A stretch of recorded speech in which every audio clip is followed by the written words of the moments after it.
Welcome back to the Revolution in Ideology podcast. I am Jared. I'm Nick.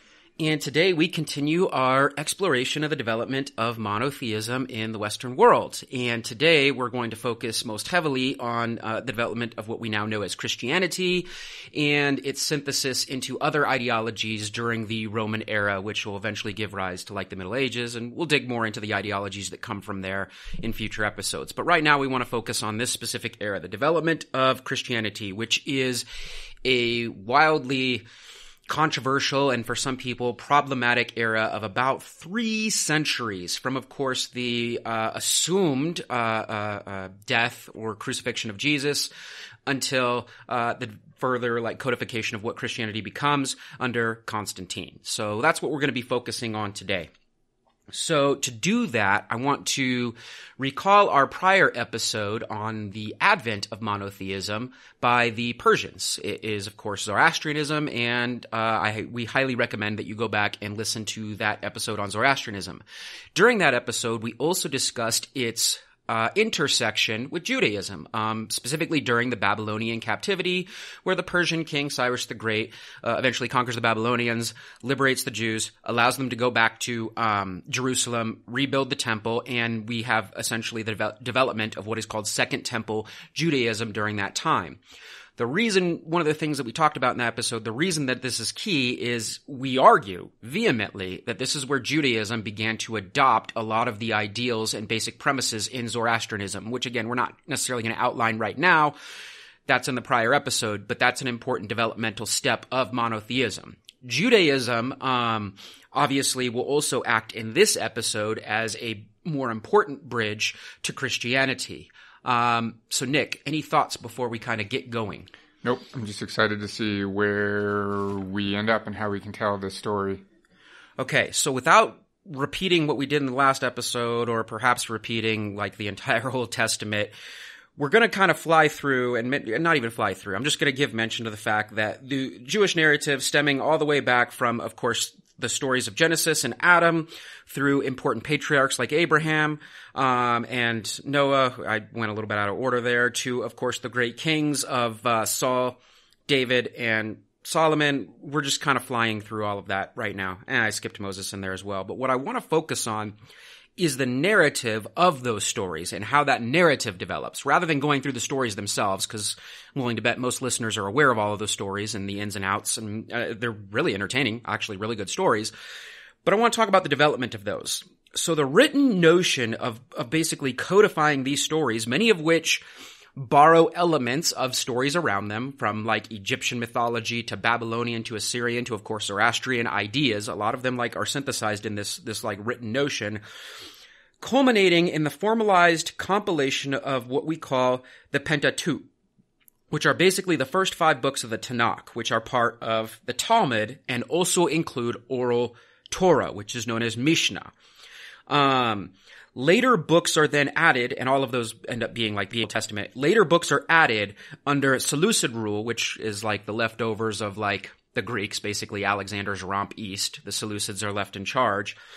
And the writing itself, the writing and codification of the stories and laws and all that other good stuff was paramount, not just because they wanted to like remember, obviously their origin stories, but because of the Hellenization process that was taking place by the Greeks. Of course, the Greeks during this Hellenization process were able to spread their ideals, their way of life, all of these types of things across the world, and their ways of doing things were quite powerful. That's why we call it Hellenization. I want to pause for a second and get Nick's like opinion on this idea that, at least in this telling of it, I'm arguing that, honestly, everything that compiles the Old Testament started to be written down, not necessarily to codify power, like we've argued in the past, but in this case, to preserve a heritage in the face of a outside culture, in this case, the Greeks or the Seleucids. What do you think of that? Yeah, I'm not sure that those two things are really completely different things, right? I think if you're writing things down to save your heritage, that itself is trying to preserve some amount of power, at least a power to tell your own story and to preserve it through whatever conflict is going on at the time. But that's an interesting way to think about it for sure.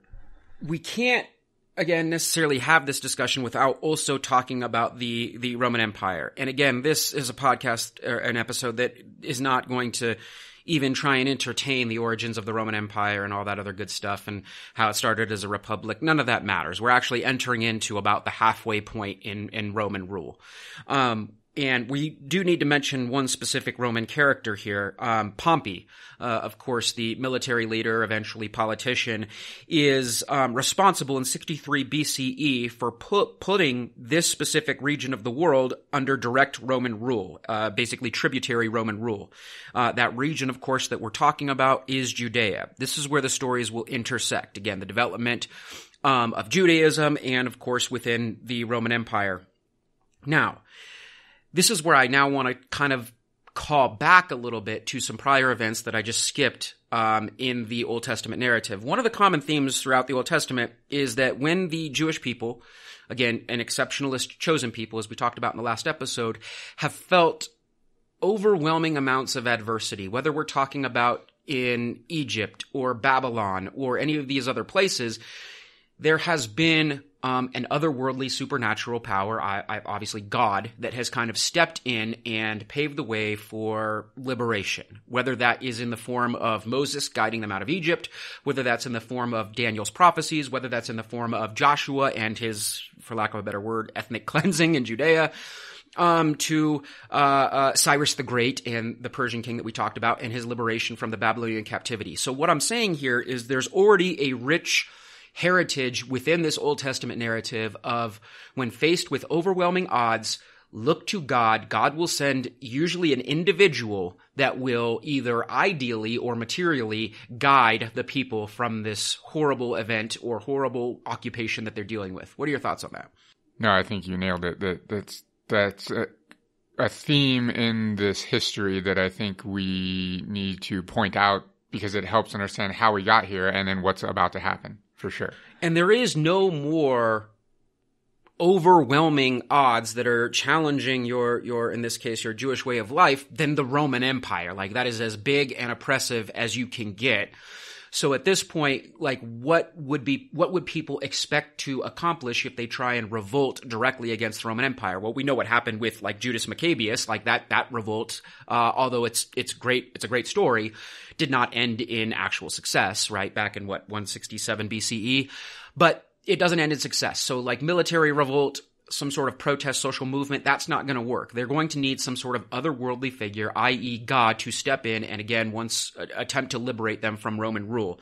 So that's what begins to happen. Revolts continue for basically the better part of a century under both Seleucid and Roman rule in the region, in Judea.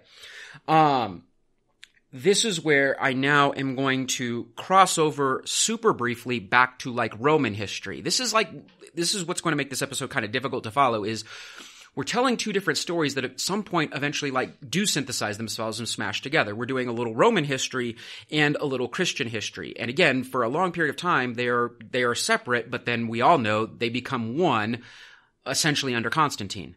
So going back to Rome now, after Pompey, there is the rise of triumvirates under like Julius Caesar, and I don't necessarily want to dig into Julius's history, but I do need to talk about that once he is assassinated, civil war breaks out, and again, that civil war leads to a second triumvirate and more civil war, and eventually his grandnephew, Octavian, is the one that is able to consolidate power. Again, Roman historians are probably sitting there like grinding and gnashing their teeth that I just flew through some of the most honestly entertaining history of the Roman era in a couple of sentences, but that's not what this episode is about. We just need to get to Octavian right now and discuss how he is able to create almost like this cult-like following around his position as emperor, because this is something that we're going to get to, the synthesis of the cult of the emperor with eventually the idea of one God, one truth under Constantine, and this will set us up very well for the Middle Age notion of the divine right to rule. Any thoughts on that, Nick? Because you're going to be our expert on the divine right to rule. Yeah, no, I think that it's an important connection to this sort of idea of the cult of one individual. Like, even though we talk about it in terms of like the cult of the office, essentially the position of emperor, it ends up being about one person, right? Which is important. So, and that's the most important part of this is, like I said, these are two histories that eventually will become one, and they're developing at the same time. So hopefully this is not confusing for listeners. But let's, again, focus right now on Augustus. He has himself named Augustus, essentially in 27 BCE, which is a super popular name to this day for a number of European rulers. They name themselves Augustus after him, and basically try and follow his form of rule. After he has himself named Augustus, he has a new constitution in Rome commissioned, which gives the illusion that Rome will more or less still operate as the republic it used to be, but it is merely an illusion. He has executive power over just about everything. In fact, in this constitution, he has himself named, the Latin word is Princeps Civitatis, which basically means first citizen of the state. He is the first citizen. He holds fake annual elections. It looks kind of like a constitutional monarchy in certain ways, but again, it's clear that the Senate answers to him more or less. The important part here is he unleashes mass propaganda campaigns to basically justify the growing cult-like following around him. And again, we can't even blame him fully for this notion of like cult-like followings around like great leaders. He's merely like the apex form of this. His granduncle, so to speak, Julius Caesar, had a cult-like following, and before them there were great military leaders like Marius and, well, Pompey himself, who we brought up, and Sulla, who had these cult-like followings. Augustus just happens to be the one that is able to like turn it into like such a big cult that he's able to rule an entire empire with this. So these massive propaganda campaigns are undertaken to promote him as like the exceptionalist leader, but also to promote constant expansion and conquest, to basically, in theory, Romanize the heathen barbarians. And when I say heathen, I'm not even using like the Judeo-Christian version of it yet. This would be just anything un-Roman.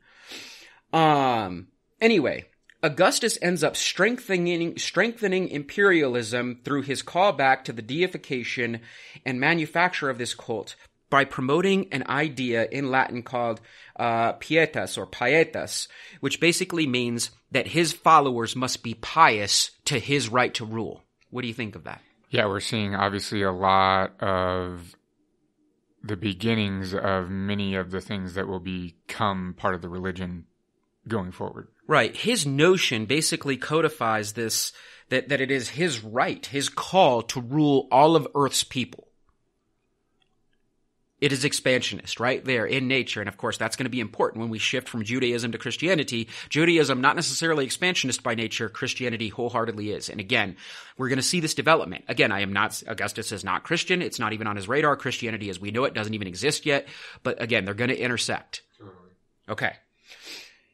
A good example of this are like the statues he even put like everywhere, like throughout the Roman Empire. The most famous version is called the Augustus of Prima Porta.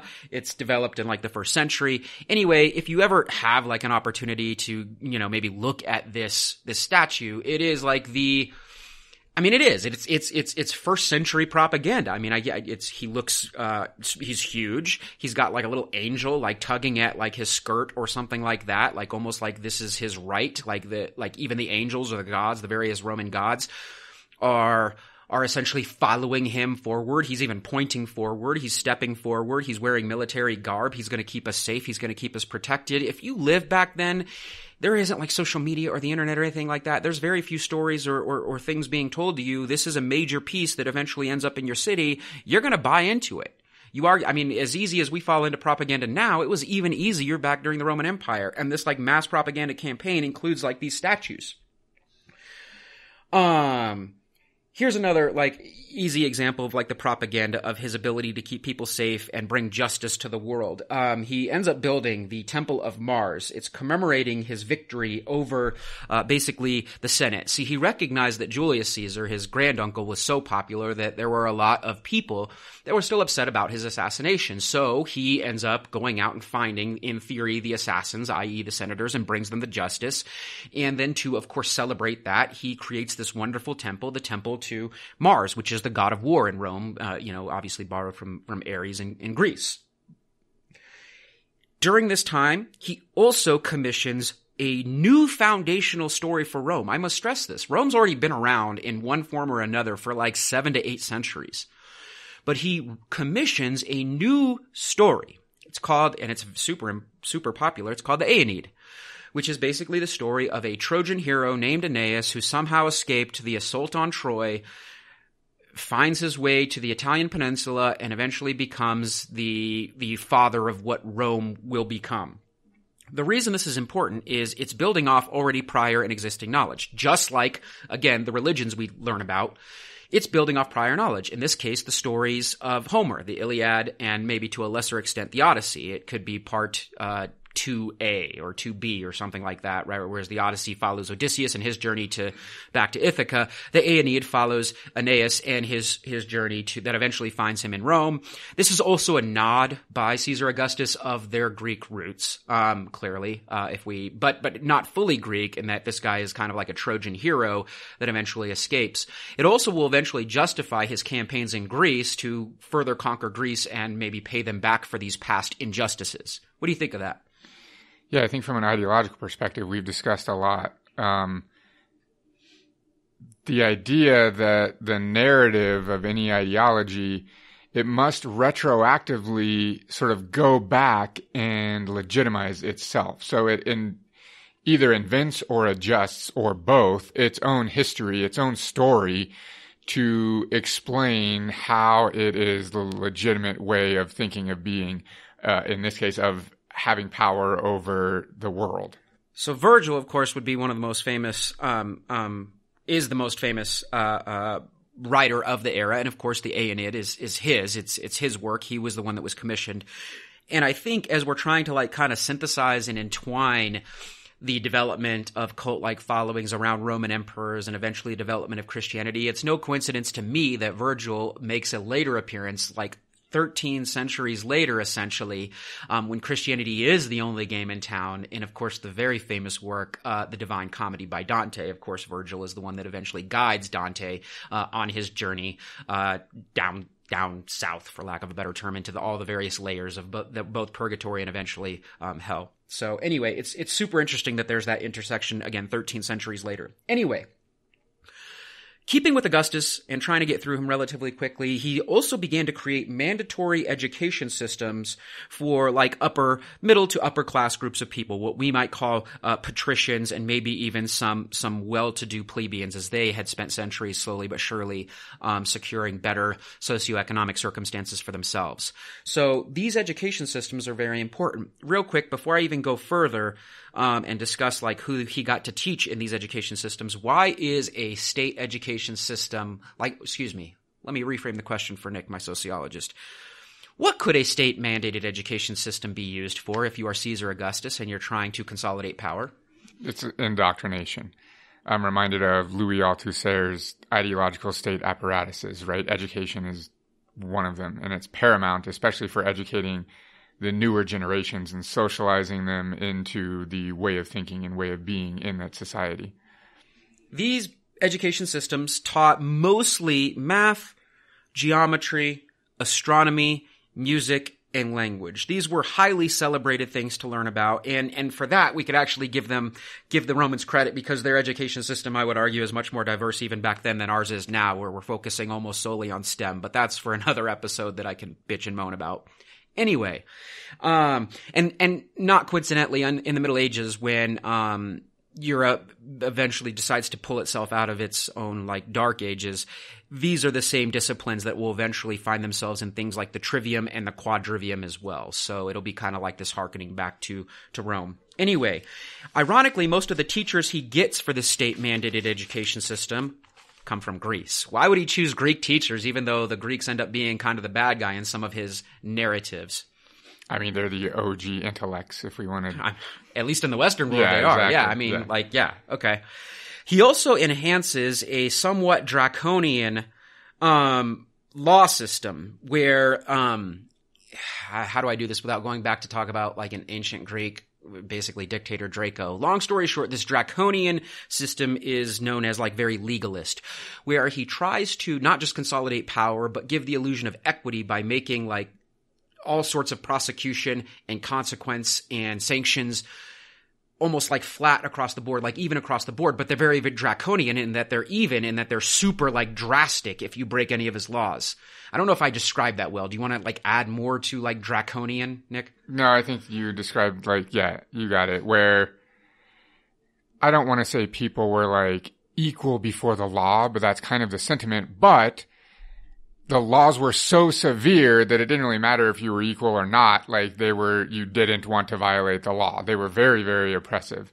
I like that word severe. I think that was a word. Yeah, I think that makes the most sense. Okay. I guess the consequences are severe. The laws aren't severe. Right. Moving forward, as again, he consolidates power. And again, I want listeners to be keeping this stuff in mind when we get to like Christianity's actual development. It's being developed alongside of these things in like the Roman Empire. He codifies the paterfamilias, which is basically a family structure based on the highest ranking male and him having autocratic rule. And it is attached to notions of what we in the West would call filial piety. In other words, that in the family and even in all other relationships you might have in your life, there is a superior and a subordinate. And as long as everybody in that family knows their role and stays in their lane, that the family structure will be important. But it is not like a circular family structure as we've kind of talked about or dabbled in other episodes. This is a family structure of hierarchy. And in this case, I don't want to say like oppression. It's not like dads were fully oppressing their kids. That's not what I'm saying. But there is superiority and subordination. The dad, of course, is to lead, provide, and protect. The wife is there to basically serve and produce heirs. The kids are there to basically serve subservient roles until they are of age. And if they are male and of age, they eventually can go on to have their own paterfamilias. If there happen to be girls, they will be married off to someone else's male heirs. And that system, it's not novel. It's not new in the ancient world by any stretch of the imagination, but it becomes codified. And this idea of filial piety eventually makes its way into like a lot of the laws that are passed to make sure that these families, these little hierarchies, maintain purity. We would call this like an ancient like focus on the family. He thought that by building perfect little baby pyramid hierarchies, that eventually the Roman hierarchy itself would be stronger, that it would be strong if it was built off of course, this very rigid family structure all the way down to the bottom layers of the hierarchy. Which, again, he saw himself as the father of the Roman family. There's another great art piece that was commissioned during this time. It's called the Imperial Procession on the Era Passis, which was built in like 9 BCE. And it has all these Roman citizens marching. And essentially he's leading them. He is the leader of this Roman family. Like you see kids and you see some women and you see, people of different classes. He is the one that is going to guide this new notion of family and family hierarchy forward. To give you an example of like the legalism being synthesized with this, I mean, he laws banning prostitution. I know that seems kind of, whatever. Like, we also have laws now against prostitution, but we have them because of like, we could trace these origins of purity and filial piety back to the Roman Empire. Why is it actually banning something like prostitution so controversial in the ancient world, Nick? I mean, this whole thing is a story of patriarchy, right? And the attempt at, it's not even, we don't have to beat around the bush, male rulers to control the sexuality of the females, even in like the family, like the example we're giving, the male husbands to completely control and oppress the sexuality of their wives and so on, right? This idea of the monogamous family and where it originates and things like that. So for a society to ban prostitution, it tells us it's evidence of the patriarchy that existed at the time. And further, like he goes on to make all forms of adultery a capital offense. And this goes back to that very draconian policy. Like, needless to say, when we introduced the idea of patriarchy, women were prosecuted much more regularly for adultery or adulterous thoughts than men were. But again, that's the patriarchy and the inequity at play there. But adultery is a capital offense. Like, you will die if you somehow potentially damage the sanctity of the paterfamilias. And again, this is Roman. This is not Christian. That's why we're doing this. These things will, as they're developing alongside each other, cross paths and cross-pollinate and borrow from each other. Okay. to show how, like, into the family he was, he even takes, and this is like a cute little aside story, but I like it. Like, he takes one of the most famous Roman poets of all time, one of the most celebrated. His name is Ovid. And he basically kicks this dude out, this celebrated poet, this celebrated storyteller. He kicks him out of Rome for his overly sexualized and satirical stories. Basically, he thought that some of Ovid's stories were so sexual that people, like, reading or hearing them would then have these impure thoughts, and that might motivate more forms of adultery, thus compromising the sanctity of the pure family. Ovid's, of course, most famous contribution to literature is the story of Narcissus, the individual that fell in love with himself, and we could argue very obviously that maybe he was motivated by his emperor to write about Narcissus in this case. Might be a little tongue-in-cheek there. Anyway, we could go on and on with Caesar Augustus, but we really want to kind of get back into this, like, monotheism. But I do think it was important that we, like, again, dabble in this period because the policies that he puts in place, the way he rules, the expansion, the propaganda, everything we just talked about is happening alongside the story I'm about to get into, the birth of Christianity. What do you think of that? When we think of Caesar Augustus and what I just talked about, again, all too briefly, do you have any, like, concluding thoughts before we move into, like, Christianity being developed during that same time? I think it's important, which is why we're doing it like this, it's important to tell the story this way because either people focus on just telling the Roman side of the story or they just focus on telling the Christian side of the story.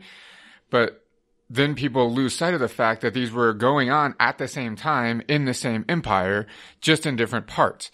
And that when they come together, the synthesis that results, that is the modern Christian religion, is a result of both of those things. So it's basically impossible to understand the aspects of modern Christianity without understanding both of those things and the fact that they temporally were the same, happening at the same time, right?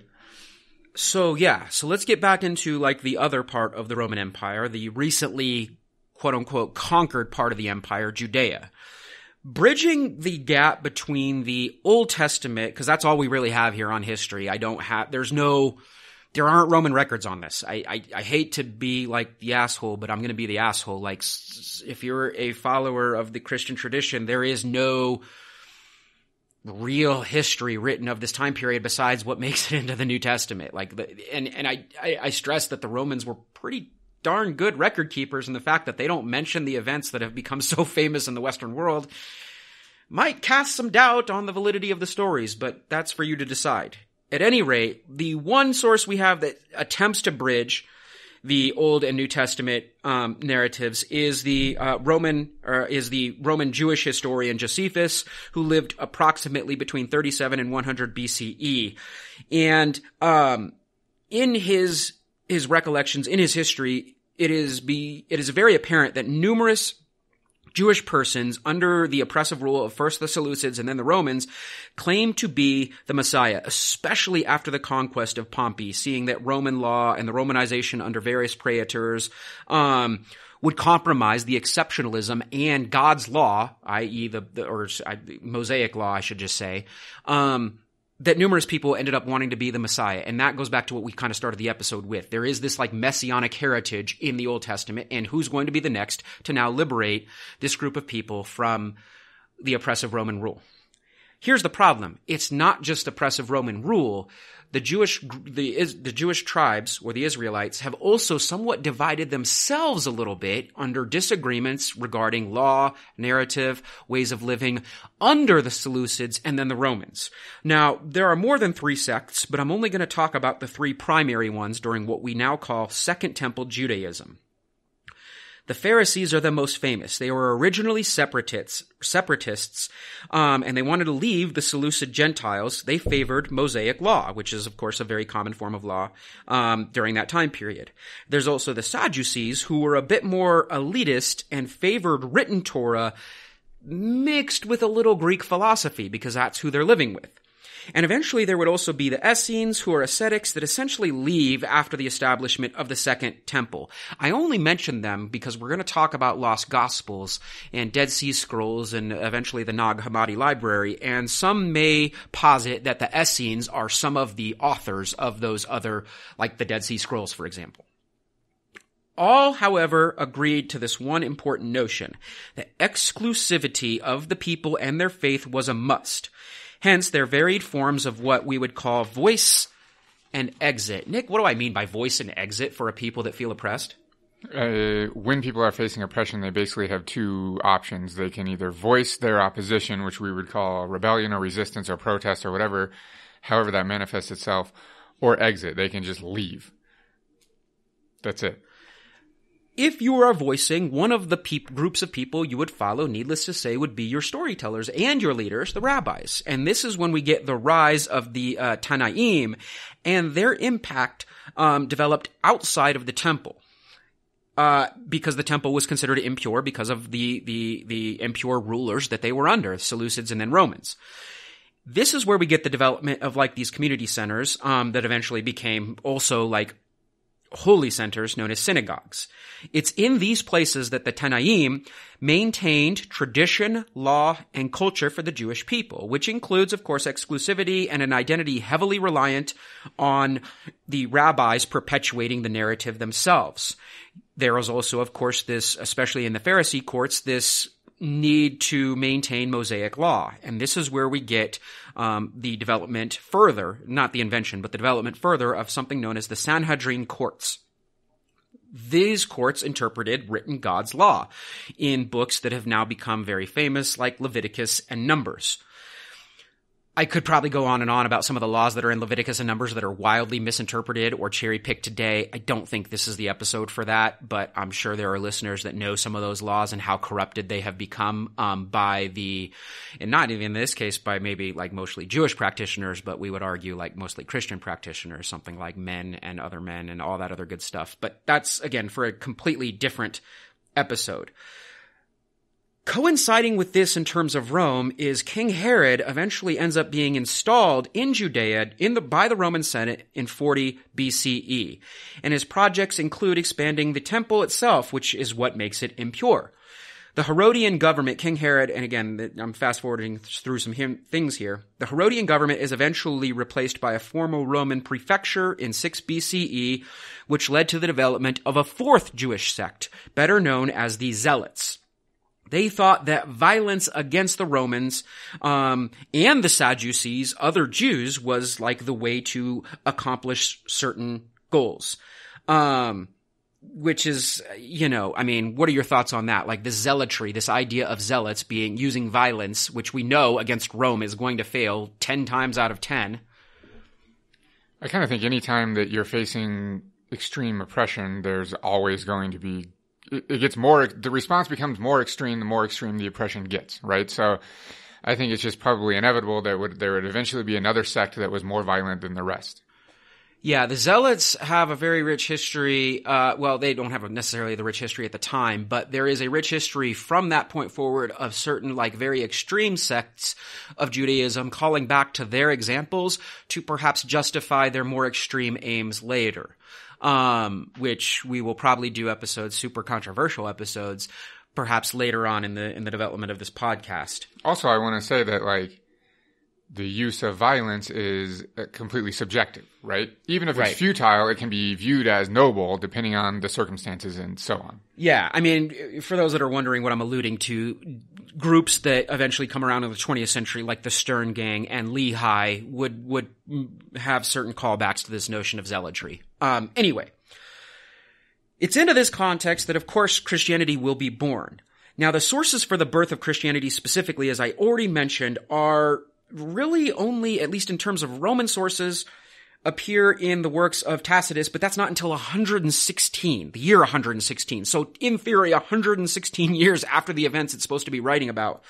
It's in his work called The Annals, and in book 15, chapter 44, this is like the lone real big like mention of what may have happened. But I must stress that this is already after Christianity exists, so he's going back as a historian himself. He's a well-respected historian, but he's going back and trying to explain in the first century, like Christians exist, so where do they come from? And this is what he has to say. Well, I want to stop there for a second though, because I think there's a super important point that like, let's say right now we were writing about something that happened in 1900, right? Like basically 100-ish years ago. We as historians would go and find primary sources from that era and compile them into some sort of historical narrative that would be our work. This person that's not how they're doing history, because like Jared pointed out earlier, are no sources, original primary sources from the era. So he's basically trying to write a history of something that was a century prior, but has no sources to go off of. If you're getting what I'm alluding to, he's basically making it up as best that he can. Well, and as a Roman historian who himself doesn't have a vested stake in this, he is not Christian. Of course, the other quote-unquote primary sources we're about to, again, deconstruct a little bit would be the Gospels, but they're not primary either, right?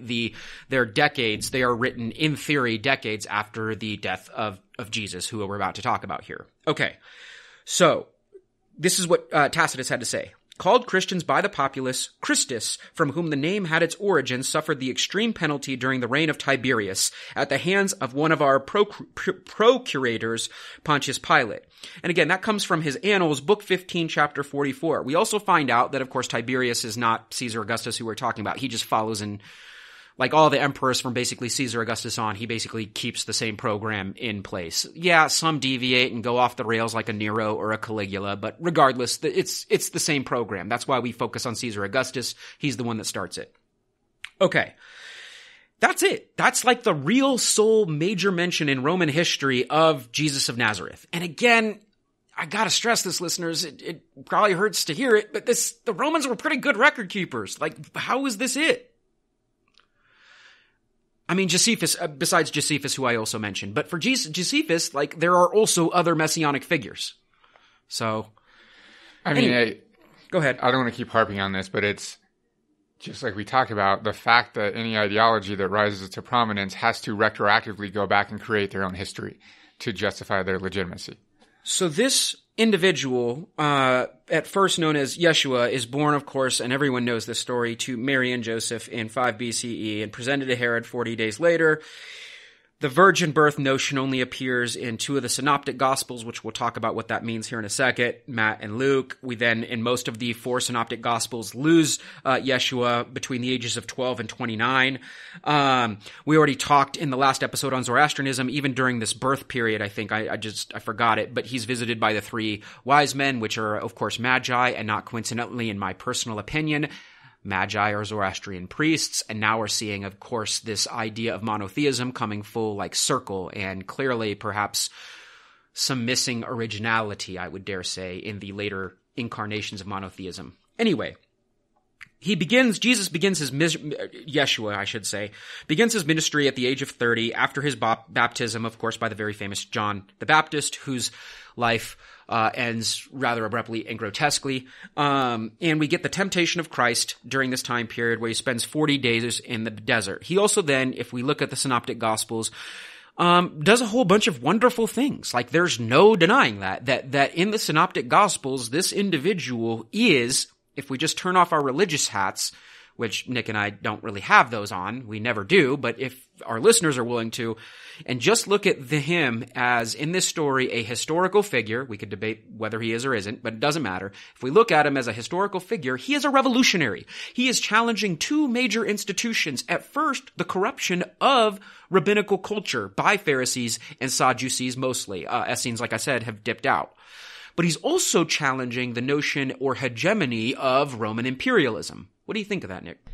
I think all too often Jesus as a historical figure is not framed with that in mind. And I think that he really should be, as someone that is resisting the empire essentially from within. Like, that's no small thing to be doing. And obviously it has its consequences. We're emphasizing this, listeners, because let me be blunt. Where we're going with this, I'll spill the beans a little bit on our thesis here, is that the Romanization of Christianity that we're about to get to later on in this episode is an absolute hypocrisy if you look at the life and works of Jesus of Nazareth. He would be anything but an empire builder. He would be anything but a person that uses violence to oppress others, at least based on the actions we see in the Synoptic Gospels. And this is where we see the hypocrisy of monotheism really take off, like to a whole new level, is when Christianity, when we contrast what Jesus did with how his words are then taken by the Roman Empire, and to be blunt, every other major Christian institution for the next, 14, 15, 1600 years. And maybe not every other, yes, every other major. There are definitely some minor, like monasteries that were nonviolent and, hermit monks and stuff like that. They're definitely individuals. But how does the Catholic Church go on the Crusades after like reading like what we're about to look at, the Sermon on the Mount, and justify its actions of like eating people? Like what? Who is this? Like how did this happen? Okay. I mean, an easy example of this that is probably my favorite as somebody that finds our current economic system absolutely morally bankrupt. The cleansing of the temple of the money changers. Like there is no different way to interpret what Jesus is trying to accomplish there and the message that you're supposed to take this. First, don't corrupt the temple. Fine. Got that. It's dirty. But then the second part of this is, who are these people? Like what are they doing? What is their specific action? They're exchanging money. They're trading. They're basically the free market during that time period. And how does he feel about that? He overthrows their tables. Yeah. He whips them. He's beating their asses. So, how do we rationalize that even in the modern era? There are a countless number of, and I will call people out individually, that are Americans that are wildly both pro-capitalist and Christian. How can you look at the the example of Jesus in the temple of the money changers and reconcile that? What kind of, our favorite term, mental gymnastics do you have to like engage in to like be a Wall Street trader 6 days a week and go to church on Sundays? I mean, I don't have that answer, obviously. I have no idea. It's wild to me. That's the hypocrisy. I mean, that's a super easy example. Anyway, after the money changers and all that interesting stuff, walking on water and water into wine and et cetera, et cetera, et cetera, he has meetings with Nicodemus. And Nicodemus, of course, was a Pharisee and also served as a person that served on those courts, the Sanhedrin, who had eventually advised Jesus about the notion of being born again, this idea that he is reborn through this baptism process. The only reason I mention that is that's eventually going to be precedent for this idea of being born again and baptism and all that other good stuff. He goes on to provide various other miracles and teachings. And again, in my personal opinion, if we remove the religious part, he sought revolution through individual change in direct contrast to values, ideologies, and practices of Romans and corrupt rabbis. He is seeking to revolutionize the world through the subjectivist revolutionary cause. What's the subjectivist revolutionary cause, Nick, real quickly? Changing yourself internally, and this idea that through changing yourself and the way that you think will result in, if everyone does that clearly, then that will result in a different type of world. And he becomes a model for emulation. And this becomes apparent in the most famous sermon he ever gave, the Sermon on the Mount, which appears in Matthew chapters 5 through 7. And we are going to look at an NIV version of this, if you are curious, not like King James or anything like that. And we're not going to focus on, obviously, the whole thing. I'm just going to pick little things out, and I want Nick to kind of give me his thoughts on those, whether we're talking about Jesus as a revolutionary or how this can later be used by ideologues to develop empire, which are two very contrasting things, but that's the point. Like, we go back into into monotheism, and it's been used for both. It's been used for liberation and empire building. Okay. Verse 16. In the same way, let your light shine before others, that they may see your good deeds and glorify your Father in heaven. If we look at ethically constitutive stories, what's Jesus teaching us right there? Actually, many things. So first he's talking about, I like just right off the bat, this idea of light and good and darkness and evil, which links back to the Zoroastrian that we talked about before. The simple fact that he's saying, let other people see this, to me, starts to give a little bit of credence to this being evangelical, right? And spreading, letting people see what you are doing and so on. He goes on to further discuss law. I think this is important that Jesus, a revolutionary, or some would call a revolutionary, bothers with law at all. But anyway, he does. In verse 17, do not think that I have come to abolish the law of the prophets. I have not come to abolish them, but to fulfill them.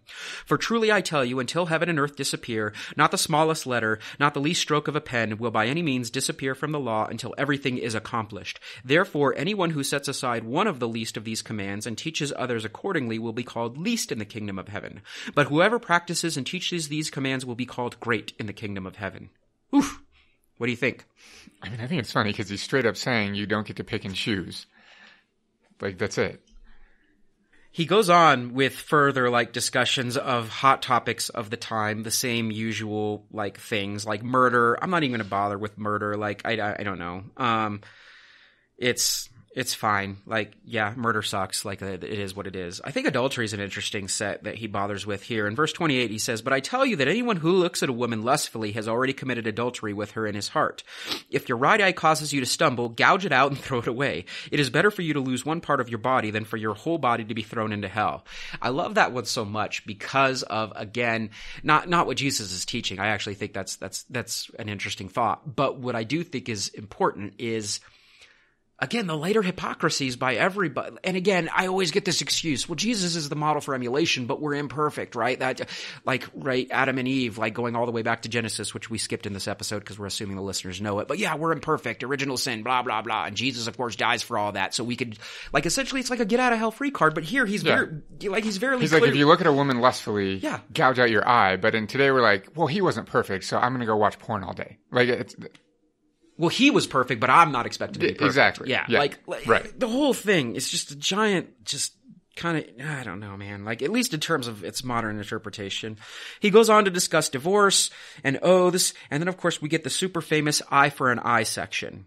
Verse 38, "You have heard that it was said, eye for an eye and tooth for a tooth. But I tell you to not resist an evil person. If anyone slaps you on the right cheek, turn to them the other cheek also. And if anyone wants to sue you and take your shirt, hand over your coat as well. If anyone forces you to go 1 mile, go with them 2 miles. Give to the one who asks you, and do not turn away from the one who wants to borrow from you." Eye for an eye is amazing. It's amazing because that is clearly challenging the corruption of both Rome, which is certainly not living like... It is not turning the other cheek like ever. Rome never turns the other cheek, but it's also challenging those corrupt rabbis, especially the Pharisees, this idea that you talk a big game, but are you giving? Are you giving enough? And I love this because, again, when we think about some of the most atrocious actions performed in the name of Christianity, and I must stress this, listeners, in the name of Christianity, the Crusades, the transatlantic slave trade, the ethnic cleansing of Aboriginals in Australia, the Maori in New Zealand, Native Americans in both North and South America, and this list could go on and on and on, and all of this is done in the name of Christ. How could somebody look at that verse and even perpetuate those actions? How does that happen? How does a Hernan Cortez call himself a true Christian and then commit these acts? What do you think? I mean, clearly they're hypocrites. So who's a hypocrite? Like, that's the point. Like, we could argue, even like the Franciscans and Dominicans that are using my Cortez example, because we'll get to colonialism at some point. They're praying for like the souls of like these indigenous people before they are being crucified or sacrificed or forced to pan for gold against their will in the encomienda system or something like that. But how could they, as priests, knowing the Sermon on the Mount, sit there and literally turn a blind eye to a very clear order? This is an order by Jesus. Mental gymnastics. Like the example we talked about Columbus, obviously, extensively. Go back to that episode if you haven't heard it. But De las Casas calls Columbus out on his bullshit, and then we later find out that Columbus, like, because people argue, well, they were there to, like, save their souls. That's why the friars were with him, and etc. But then we later find out in the documents in his trial in Spain that he intentionally did not grant the licenses to baptize so that he could sell the indigenous peoples into slavery. So, like, it's not as if, like, well, he didn't know or he was there to save their souls. He clearly knew what he was doing, and he was clearly going against the belief structure at the time. Jesus goes on to spit more hot fire on this topic. "If you love those who love you, what reward will you get? Are you not even the tax collectors doing that? And if you greet only your own people, what are you doing more than others? Do not even pagans do that? Be perfect, therefore, as your heavenly Father is perfect." Holy shit, and I can't contain myself anymore. Modern America posits itself for a lot of people, at least half the population, as a quote-unquote Christian nation. And this is a country that's building walls, refusing immigrants, and has been at war for 94% approximately of its entire history. And here, clearly, Jesus would agree with nothing that I just mentioned. Nothing. That is mental gymnastics on a whole new level. A whole new level. A whole new level. Well, I think we have to point out, like you said earlier, right, this rationalization of, well, Christ was perfect, but I am not, and he died for my sins, therefore I am able to be perfect as long as I accept this fact, etc. The key term there is we have to view those as rationalizations. Christ did not teach these things, right? They come about later to rationalize certain behaviors. And I think that's important for us to understand. He goes on further and says, "And when you pray, don't be like the hypocrites, for they love to pray standing in the synagogues and on the street corners to be seen by others." Holy crap. In the Sermon on the Mount, after filleting everything modern America stands for, he then goes on to say, don't be hypocrites. Not just modern America, most importantly, like the Roman Empire, who we learned from, right, and the Middle Ages, who Nick's going to talk about. And then there's a clear, chain of development here. How is this going to end up getting, synthesized into Roman imperialism, which, again, the reason I'm bringing up, modern American examples is because we look at Rome as an inspiration. Yeah. I mean, clearly it's opportunist is what it is. It's a way to synthesize, and I'm not even going to say that Constantine did this, on purpose, like he was some mastermind, but that's what ends up happening. As we go further into this Sermon on the Mount, and it doesn't stop, he continues to just go after everyone. You can't serve, verse 24 now. Oh, where am I at? Chapter 7 at this point now? You can't serve both God and money. That's simple. You can't serve both God and money. Oh, but now we've warped that to where I'm actually serving God through my money somehow. Well, yeah, that will have its own episode by itself. But yes, I mean, this is obscene. When you actually go into the Sermon on the Mount, and Nick and I don't necessarily have a quote-unquote dog in this fight. We're not religious of any specific religion or anything along those lines, nor would I, at least, I won't speak for Nick, call myself atheist either. It's just nothingness. Fine. Whatever. Agnosticism. Whatever the cute thing is. I'm not religious, but I'm spiritual. But whatever the cliche is at this point. But here's the thing. How can you look at this and not think, man, this guy was really trying to accomplish something new, and then look at it today and be like, what happened, man? Yeah. Yep. Well, let's talk about what happened. We do know what happened to him specifically. He, at least in the New Testament, he ends up crucified. And he dies, if you are a believer. His crucifixion takes place under Pilate. He dies for the sins of all future believers. And the disciples bounce around to become eventually what we call apostles, i.e. the teachers. So some of the teachers of note, Peter ends up dipping out and goes to Rome. He ends up having to experience an upside down crucifixion, which is kind of gross, but he eventually becomes the father of the Roman Church. And in theory, all later popes can trace at least some lineage back to Peter, right? That's at least the narrative we're told, because of his teaching in Rome. Paul also takes off to Rome. He ends up beheaded. Again, we're seeing martyrdom becomes prominent. Thomas, a favorite of mine, ends up going to the east. This is very important because I'm about to read some verses from his gospel that accidentally in air quotes, got thrown out of the final cut of the Bible. But he goes east, and his Gnostic Gospels eventually reveal some Eastern thought that we've talked about in this podcast before. He also ends up a martyr. Philip, he also has a gospel in his name, goes east as well, and the same holds true for what I said for Thomas with Philip. Matthew ends up going east as well. James, Jesus' brother, ends up the Bishop of Jerusalem. And of course, the famous, I'm not going through all of them, but the most famous Judas himself ends up dying through suicide or blowing up, depending on your inversion of the story, or perhaps both, who knows. Judas, of course, ends up being the villain forever. And we'll come back to the debate regarding that here in just a second. As word spreads, though, word begins to spread through the Roman Empire, basically starting in what we would call now Palestine, to Asia Minor, which is Turkey, to Greece, of course, most prominently by Paul of Tarsus, which is interesting because he originally persecuted the Jews himself, but he ends up converted on part of his journey on his road to Damascus. In fact, it's Paul that we will credit with this notion of what Christianity is to fully separate it from Judaism. Again, listeners, Jesus was Jewish and not white, and he died Jewish. He was never Christian. The notion of Christianity comes from Paul on his road to Damascus, where he basically considers himself a follower of Christus, i.e. the Christ, and that makes him a Christian. So anyway, but that's after Jesus has already passed away. His epistles are written about 30 years after the death. So and this is, again, what our historians and archaeologists are now telling us, the closest thing we have to a primary source is about 3 decades after Jesus died. What do you think of that? I always try to think of if I had to try to tell the story of something that happened 30 years ago, what that would be like, but it's not going to go well or be accurate, but hopefully it captures some of the sentiment of what was happening. I don't know.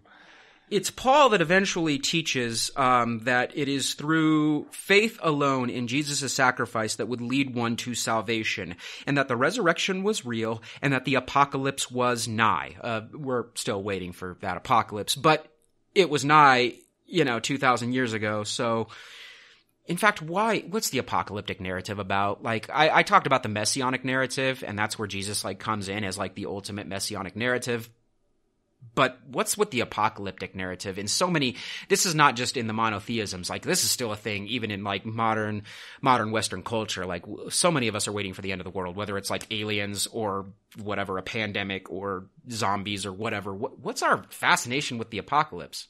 I like some of the argumentation, the theory that if we live under incredibly oppressive regimes, or we don't feel free in some capacity, that the apocalyptic narrative sort of reflects and is evidence of that sentiment, where it becomes I think it's Frederick Jameson, the quote, it's easier to imagine the end of the world than it is to imagine the end of capitalism, which I think then Zizek makes even more famous. So in this case, it's easier to imagine the end of the world than it is to imagine the end of Rome or something like that, right? But the narrative is, I don't know. I don't know what our obsession is with someday, in this case, it's someday there will be a great judgment, the world will end, and we will all be judged and saved, right? Paul firmly believed that a couple of things were important to help on the path to salvation, and that was asceticism, which is, of course, self-denial.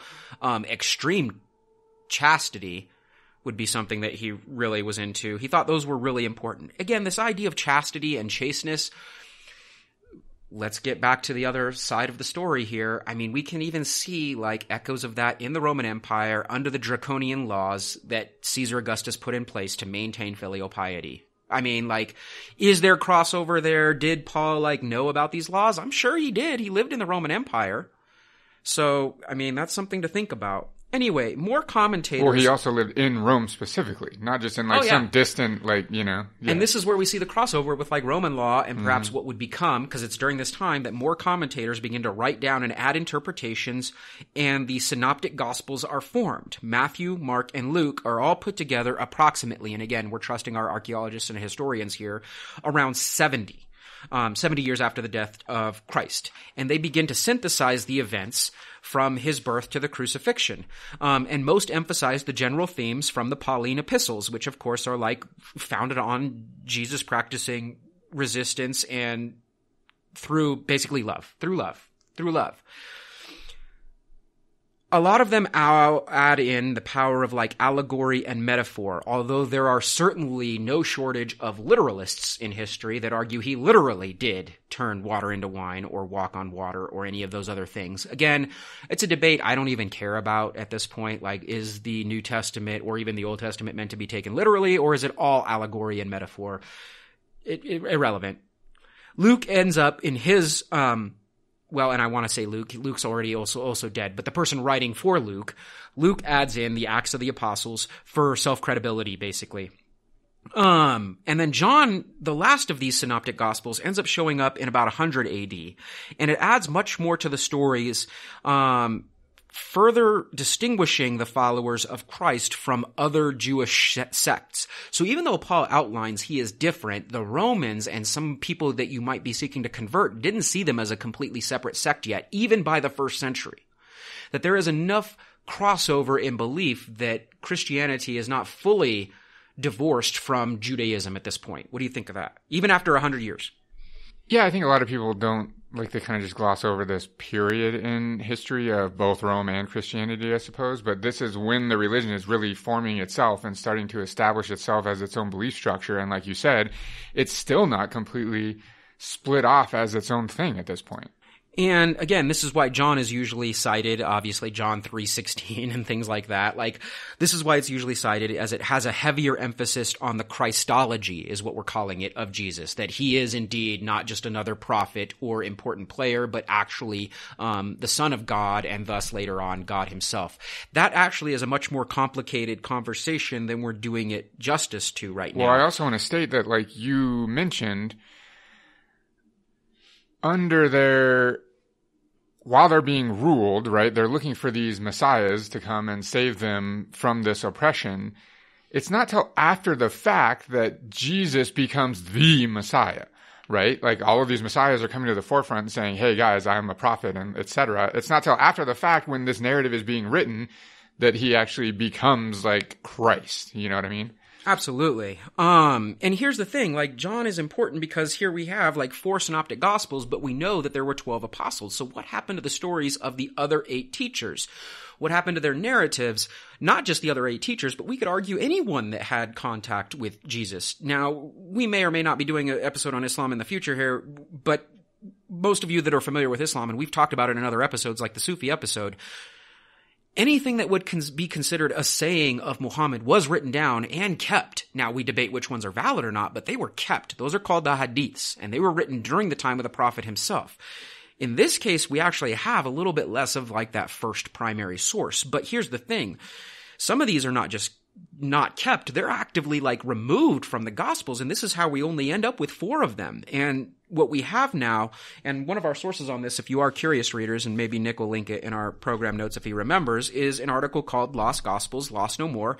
And it just gives you a super like, it's written by Tony Burke. It just gives people like a certain like general framework. It's a super short article, but if you want an introduction to what the Lost Gospels are, or what some call Gnostics, it provides a pretty good outline, and so it kind of inspired this section of the episode today. Anyway, I'm not going to quote like a whole lot of Tony Burke here, but I do want to talk about some important things that eventually are revealed to us through, again, archaeology and history. One of those most important things is called the Nag Hammadi Library, and it contains other gospels written in the name of the other apostles and other important figures that knew Jesus and paint a very different picture of Jesus than what we have come to understand. My personal favorite, so you're going to get my bias here, and maybe it's my personal favorite because I haven't read all of them. I've only read 3.5-ish, but it is the Gospel of Thomas, and it kind of, like I said, bridges like east and west in terms of basically like the ideas of Jesus. I'm not going to read the whole thing. I'm just going to pick out some quotes that I think are interesting. So, like, here we have an interesting quote that is very Eastern. It's a very Eastern-sounding Jesus, and perhaps one of the reasons that Thomas, his gospel, was cut out. Jesus said to them, "When you make the 2 into 1, and when you make the inner like the outer, and the outer like the inner, and the upper like the lower, and when you make male and female into a single one, so that the male will not be male, nor the female be female, when you make eyes in place of an eye, a hand in place of a hand, a foot in place of a foot, an image in place of an image, then you will enter the kingdom." That's super interesting. Mm-hmm. I don't know if it's the same like hot fire of the Sermon on the Mount, but it's very different. What do you think of that verse 22 in the Gospel of Thomas? No, yeah, I like that. I think that you're right that it is somewhat Eastern and relates back to actually much of what we discussed in the episode on Taoism and Sufism. I like it. Yeah, but why would before the Romans, why would certain priests, who we're about to call out here, throw this gospel out based on maybe a saying like that? Again, maybe that's not the whole reason they threw it out was this one saying, but sayings like that certainly are the reason it got cut. Yeah, it's not clean enough. It's not Western enough. It doesn't tell a very specific story, which they are trying to craft. Here's verse 18 as I'm going back and looking at this on the screen, going back to some of these. The disciple said to Jesus, "Tell us, how will our end come?" Jesus said, "Have you found the beginning then that you are looking for, the end? You see, the end will be where the beginning is. Congratulations to the one who stands at the beginning. That one will know the end, and it will not taste death." Holy crap, circular tribalism. Exactly. There is no beginning and end. And oh my God, that is something that is certainly not common in the Judeo-Christian tradition. Well, and that one specifically, right, goes against the whole linear trajectory of Genesis to the Apocalypse and so on, right? It's a much more circular story. Verse 16 is an interesting one. We get an angry Jesus a little bit. Jesus said, "Perhaps people think that I have come to cast peace upon the world. They don't know that I have come to cast conflict upon the earth, fire, sword, and war.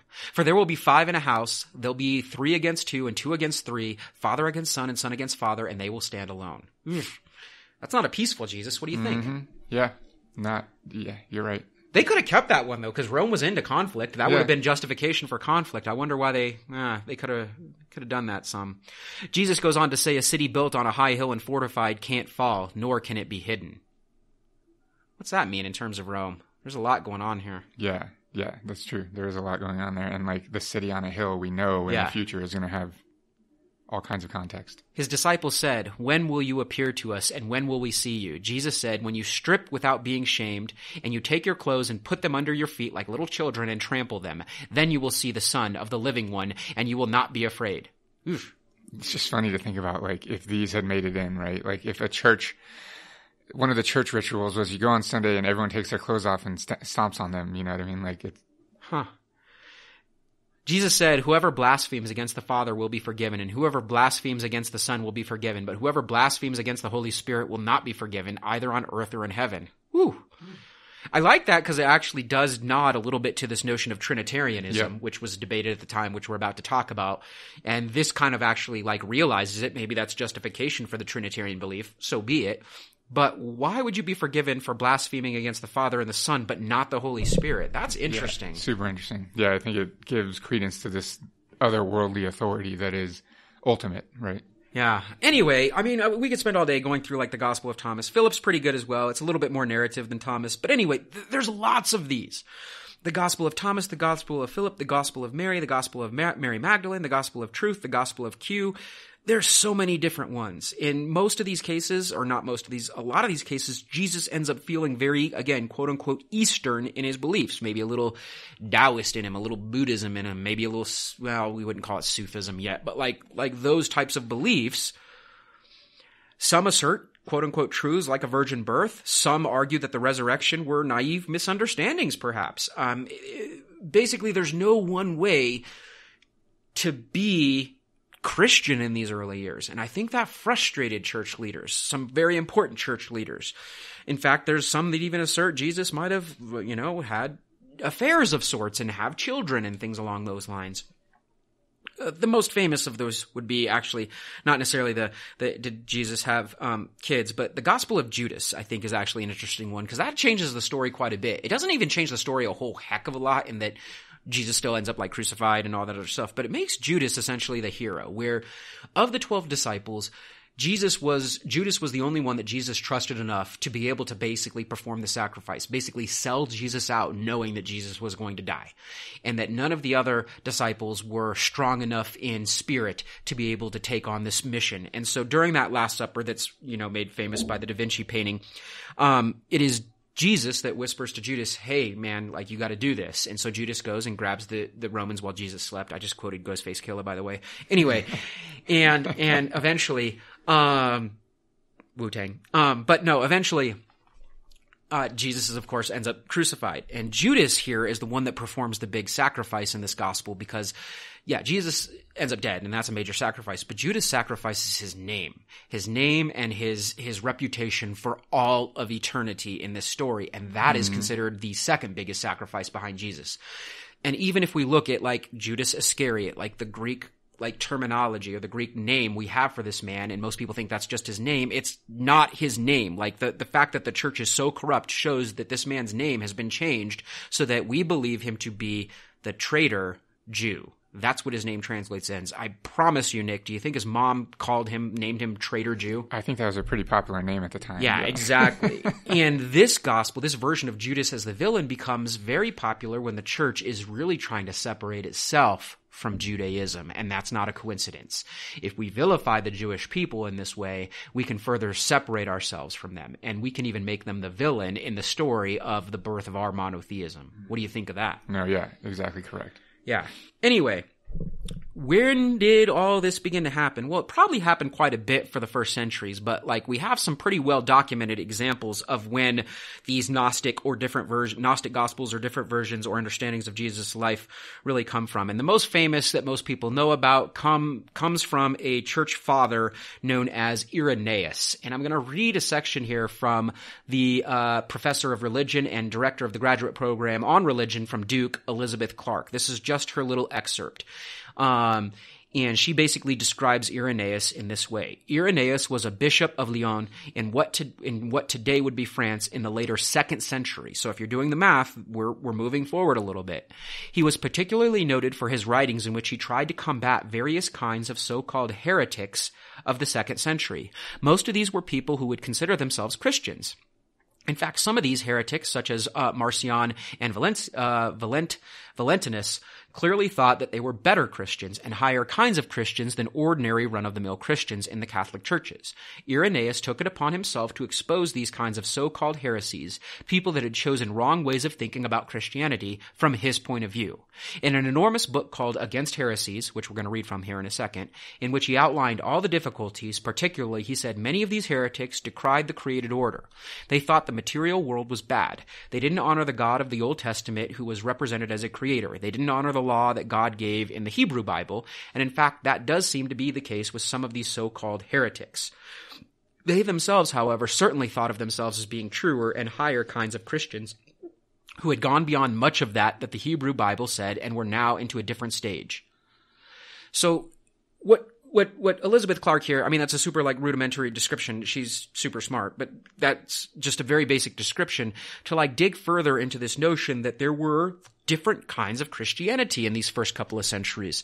Some of them would be what we would call Manichaean versions of Christianity, where there's a dualism to God. Some of them would even be monophysite, which is super controversial, and that there's only one incarnation of God, and that was Jesus himself. If it was just God himself, they just would have remained a Jesus. But what separates them is they do believe that Jesus was God.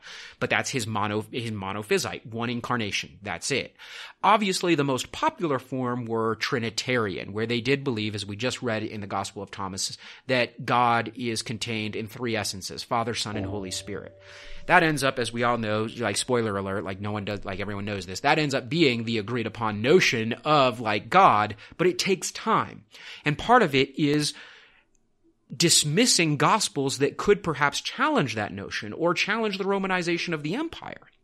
So Irenaeus writes this very famous work called Against Heresies. I'm going to read part of it here. This is, and let me look it up, this is book 3, chapter 11. It is super long. But basically he says in this chapter 8, he says, "It is not possible that the Gospels can be either more or fewer in number than they are. For since there are 4 zones of the world in which we live, and 4 principal winds, while the church is scattered throughout all the world, and the pillar and ground, Timothy 3:15 of the church is the gospel and the spirit of life. It is fitting that she should have 4 pillars, breathing out immortality on every side, and vivifying men afresh. From which fact is the evident that the Word, the artificer of all, he that sits upon the cherubim," like the angels, "and contains all things, he who has manifested to men, has given us the gospel under 4 aspects." So I'm not going to read the whole little chapter here, but essentially he keeps focusing on the fact that there can only be 4 notions of this of Jesus. Why spend all this time defending it over hundreds and hundreds and hundreds of pages? What is Irenaeus after here? He's just a church leader. This is still the 2nd century. It's still not the major religion of Rome. In fact, Rome is persecuting Christianity still. I mean, this work is basically writing a story to codify the doctrine of this religious faith. And it takes him hundreds and hundreds of pages. So one of the things that's most important that we talked about in the last episode on Zoroastrianism that monotheism gives the world, and I would argue it's not a good gift, but it is a gift, is this notion of one truth. And what Irenaeus is trying to do here very clearly is back the notion of one truth, that there can't be competing versions of Christianity. We need the most linear one truth notion of the works of the life and times of Jesus. Now, it's not fully linear in that we are promised a return, but until that return comes to fruition, it's relatively linear, right? And that return, of course, is promised, and he spends so much of Against Heresies talking about that return in Revelations. Revelations is a focus of Irenaeus, which shows the church getting a little darker as it becomes more paramount as well, focusing on the apocalyptic narrative and the end and this promise of a future. We could spend an episode on why the church eventually gets darker and darker over time, but that would be a future episode, as I just said. So what are your thoughts on that? This idea that this is justifying a one truth notion of monotheism, getting it back to that. Because there were multiple versions of Christianity. In fact, there still are. They're just lesser known.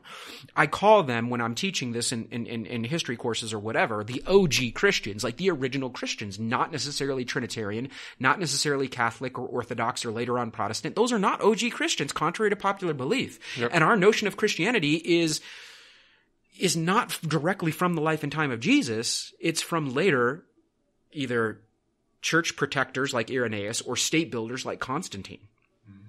What do you think of that? No, I think that the way that we teach this in our ideology course is that monotheism is the birth of this concept of one truth, that there is one universal truth that all must follow, and so on. And this work by Irenaeus is an example of trying to establish that one truth. Well, and that one truth would eventually would spread. It would continue to spread. It is undeniable throughout the Roman Empire. And as it's spreading, it is synthesizing some of the ideals that we talked about, earlier in this episode, codified by Caesar Augustus long after he's dead. What things do you think were, as these gospels begin to spread throughout the Roman Empire and the appeal of Christianity spreads to various people, as a movement of resistance or defiance to Rome, which would be popular during this time, especially as Rome began to suck. What parts of Rome you think eventually made it into what we would call Christianity? And vice versa, I guess. What do you think? I mean, everything that we've talked about thus far, I think the cult of the emperor makes its way in there in some sort of manifestation. Paterfamilia for sure makes its way in there, as does monogamy and the emphasis on adultery, prostitution, so on. Okay.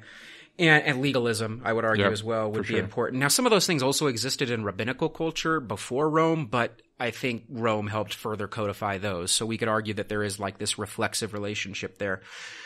But we do know that the religion did spread. It spread so much that eventually a Roman leader named Diocletian decides he's going to commit to one last hurrah of persecution against Christians and Jews.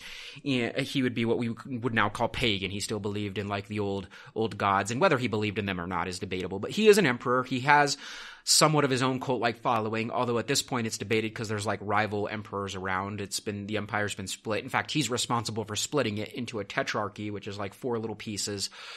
Eventually, the 2 pieces on each side just kind of coalesce, and we have Western and Eastern Rome. Anyway, Diocletian at this point has kind of oriented the interest of the empire east for trade purposes and stuff with Persians and blah, blah, blah, blah, blah. The reason I mention him, though, is he's this last hurrah of, again, persecuting Christians. He's even split the empire up to, more properly administer it, both, and he actually changes the economy quite a bit, too, but we don't have time to talk about that. But to better administer it into these things that eventually are named after him. Diocese, which will play a role, obviously, in the proliferation of Christianity later, even though he himself is certainly not Christian. I mention him because eventually, the divides in his reforms that he was committed to, some economic, some political, and some regarding the persecution of Christians, led to the rise of a rival leader named Constantine. And after a civil war, eventually Constantine himself adopts Christianity and even issues in 313 the Edict of Milan, which basically stops the persecution of other non-quote-unquote pagan religions. So it's basically gives some religious plurality to the Roman Empire. But he's Christian. He is Christian. And eventually he decides he wants to, when he is able to consolidate power under the cult of him now, a cult so strong that rather than building a few cute statues like Augustus did, he builds an entire city named after him, Constantinople, on the existing ruins of Byzantium. But on Constantinople, that's very cult-like, also decides he's going to further codify Christianity. And he holds a council with all of his bishops that he has now placed in Diocletian's diocese. They hold this council, and it is one of the most famous councils that most of our listeners have probably heard of. It is the Council of Nicaea, where the Nicene Creed it basically becomes canon. And they further codify what the Gospels are going to look like. The Nicene Creed is, and I will verbatim, I believe in one God, the Father Almighty, maker of heaven and earth and of all things visible and invisible, and in one Lord Jesus Christ, the only begotten Son of God, begotten of the Father before all worlds, God of God, light of light, very God of very God, begotten, not made, being of one substance with the Father, by whom all things were made, who for us men and for our salvation came down from heaven and was incarnate by the Holy Spirit of the Virgin Mary and was made man, and was crucified also under Pontius Pilate. He suffered and was buried, and the 3rd day he rose again according to the Scriptures, and ascended into heaven, and sitteth on the right hand of the Father, and he shall come again with glory to judge the living and the dead, whose kingdom shall have no end. And I believe in the Holy Spirit, the Lord and giver of life, who proceedeth from the Father and the Son, who with the Father and the Son together is worshipped and glorified, who spake by the prophets. And believe one holy Catholic and Apostolic Church. I acknowledge one baptism for the remission of sins, and I look for the resurrection of the dead and the life of the world to come. Amen.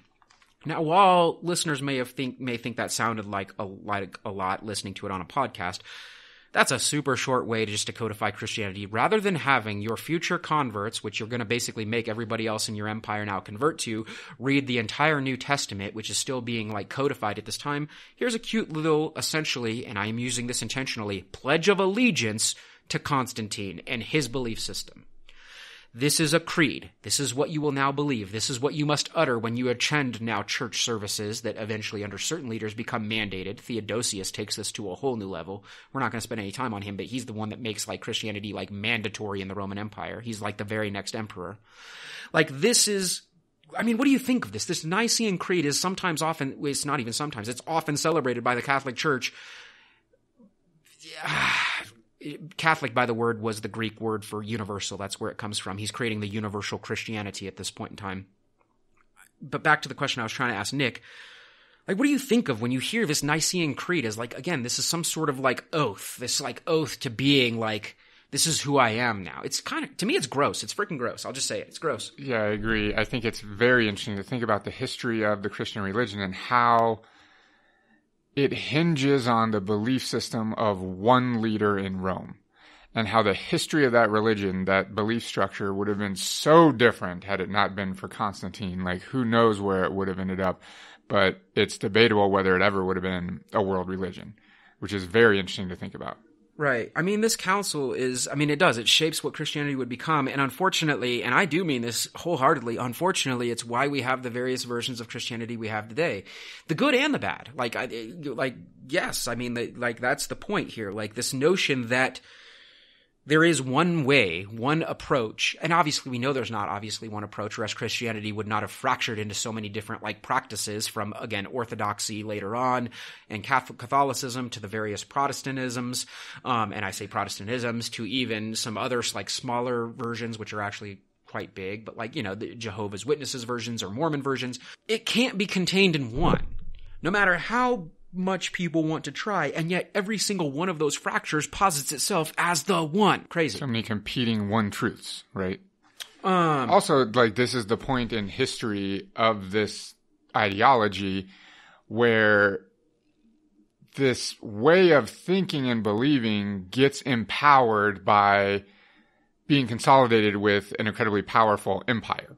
Yes. So it gains legitimacy, right? And that's a crucial point in the history of this belief structure. And as this episode's mostly again continue our discussion of monotheism and its ideological impact on the world. Essentially, that's really what this series is. When we started with Zoroastrianism, but one thing we must understand, and this is again probably going to be offensive to a listener or two or a lot.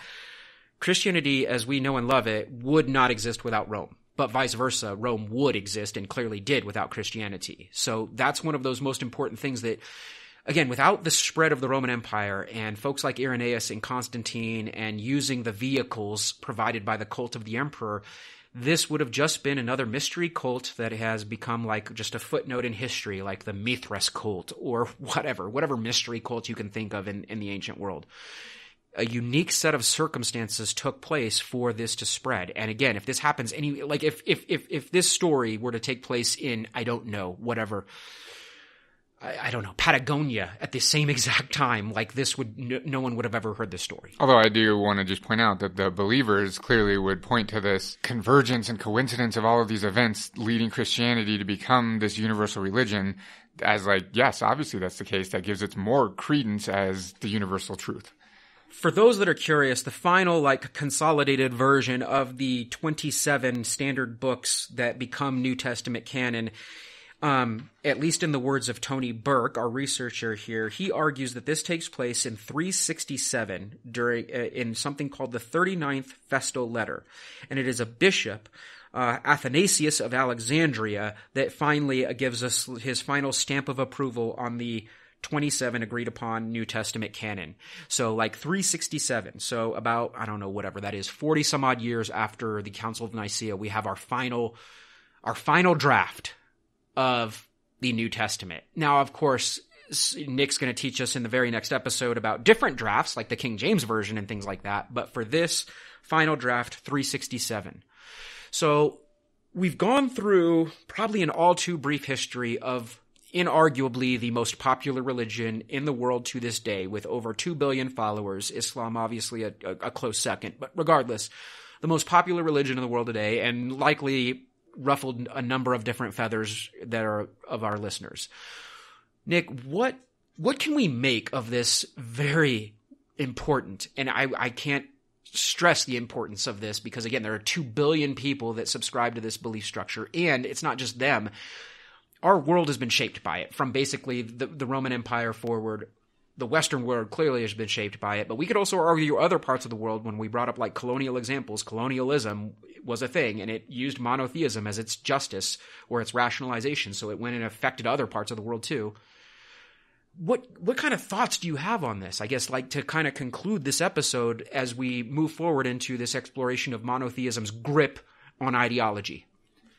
I think your point is key, that to this day, even if you aren't a believer in Christianity or any type of monotheism, you absolutely cannot deny the way that it impacts the way how we think, because it's been so influential over time.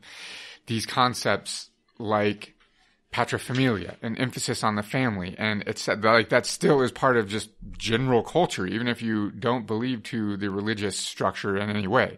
So there are all of these things, this linear thinking, this concept of one truth, right? All of these ways of thinking that make up the monotheistic faith structure that we still are, I don't want to say forced, but you have no real choice but to not believe in those things, because even if you aren't religious and you're getting it from like church as an example, or from reading the text yourself, it's now permeated our society so much that it's just part of the way that we live our lives, that we take all of these things for granted. And like, there's no denying that. Yeah, I think that's it. I think we've kind of wrapped up this episode. We will continue this exploration of monotheism's development and grip on the way we think in the very next episode. So let's take us home, man. Find us online at revolutionandideology.com. If you want to contact us, you can do so at hello@revolutionandideology.com.